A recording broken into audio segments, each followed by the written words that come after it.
Alors nous sommes le mardi 18 juin 2019, nous sommes de retour à Toulon pour la présentation de la saison estivale 2019. Voilà, ça c'est une ligne directrice. Chaque année, il faut effectivement beaucoup d'animations, beaucoup de spectacles, beaucoup de culture, donc de la quantité, mais surtout un programme éclectique, c'est-à-dire pour tous les goûts, les cultures émergentes, le numérique, le rock, le festival de musique classique.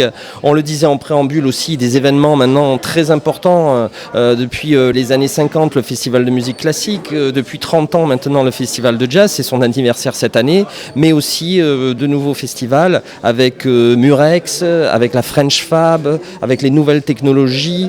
Toulon s'inscrit dans une dynamique nouvelle, dans une dynamique moderne, mais en gardant ses racines. Comme le disait notre maire, pour savoir là où on va, il faut savoir d'où on vient, qu'on renforce les gros événements. Des événements jeunes, je dirais maintenant, deviennent incontournables. On a parlé du théâtre Liberté, en ville, le théâtre à la plage avec ses grands concerts à la fin du mois d'août.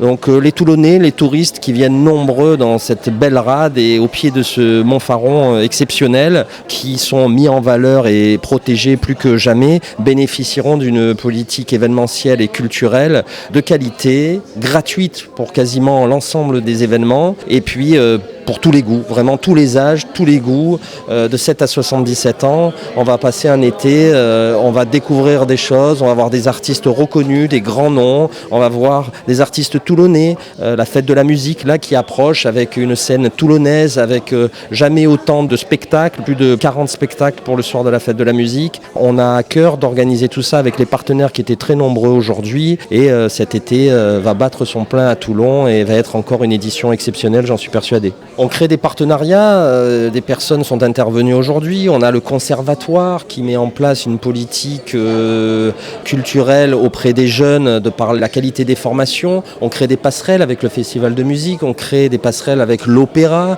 qu'on renforce les liens, je dirais un peu à l'image de la métropole toulonnaise où les villes s'unissent pour créer des compétences économiques, culturelles, environnementales. Et ben là aussi, la politique culturelle passe par des passerelles, par des liens qui sont créés entre les différents acteurs, et ça me paraît incontournable. Et puis la ville ne s'est jamais autant investie, je le rappelais, même si je disais qu'il ne faut peut-être pas encore déjà faire de la politique, mais je crois qu'on peut en faire, parce qu'on peut être fier, grâce à notre maire Hubert Falco, de ce qu'on a fait depuis 18 ans. Il y avait des festivals certes importants, le jazz était là avant nous, le festival estival aussi, mais on a aidé à ce qu'ils se maintiennent, qu'ils se développent, et on a surtout créé tout le reste. Si vous regardez bien, le festival TLN n'existait pas, Rokorama ça n'existait pas. Ce n'est pas uniquement dû, je dirais, à la ville, puisque c'est ses partenaires qui la mettent en place, mais ces partenaires, on est allé les chercher, on les a soutenus, on leur a fait confiance, on a sélectionné les meilleurs pour faire en sorte que ces festivals, et on le voit avec la Design Parade, qui maintenant est reconnue internationalement,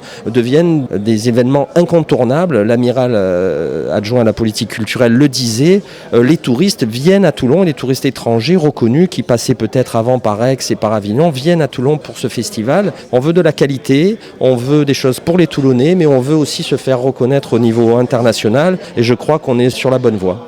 Justement, j'ai essayé en fait d'ouvrir le programme et de regarder ce qui était vraiment payant. Et en fait, quand on ouvre le programme, on s'aperçoit que l'ensemble des événements sont quasiment pour la plupart gratuits. Le Liberté Ville, c'est gratuit. La fête de la musique, ça l'a toujours été. Extramuros, avec le port des créateurs, c'est gratuit. La Design Parade, c'est gratuit. On a peut-être le festival estival où on a quelques concerts payants, mais ils ont aussi beaucoup d'interventions gratuites, notamment pour la fête de la musique au Faron. Rokorama, c'est devenu depuis quelques années gratuit. Saint-Pierre, c'est gratuit. Lire à la plage, c'est gratuit.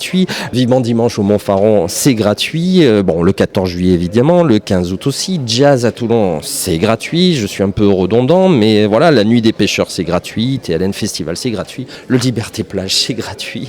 Rendre la culture accessible à tous, mais faire en sorte qu'elle soit de qualité et un éclectisme certain, c'est-à-dire qu'on est présent dans tous les secteurs, le jazz, l'électro, le rock, les cultures émergentes, les expositions, la peinture, la sculpture, la photo, le festif, le traditionnel, le cérémonial. Vraiment, voilà, essayer d'être présent dans tous les domaines, de faire de la qualité et d'ouvrir Toulon plus que jamais sur le monde et de faire en sorte que cette belle ville dont on est fier et que l'on aime avant tout soit toujours, je dirais, montre le chemin pour la métropole et soit reconnue. On le voit de plus en plus sur le territoire national et international, avec notamment cette année dans le cadre de la Design Parade, l'accueil du Centre Pompidou qui, même dit-on par la suite, pourrait avoir une antenne à Toulon et être permanent. Tout ça, c'est beaucoup de travail, beaucoup d'engagement et c'est grâce à notre maire et à toute l'équipe municipale, tel un seul homme qui s'investit pour ce programme estival sur Toulon en 2019.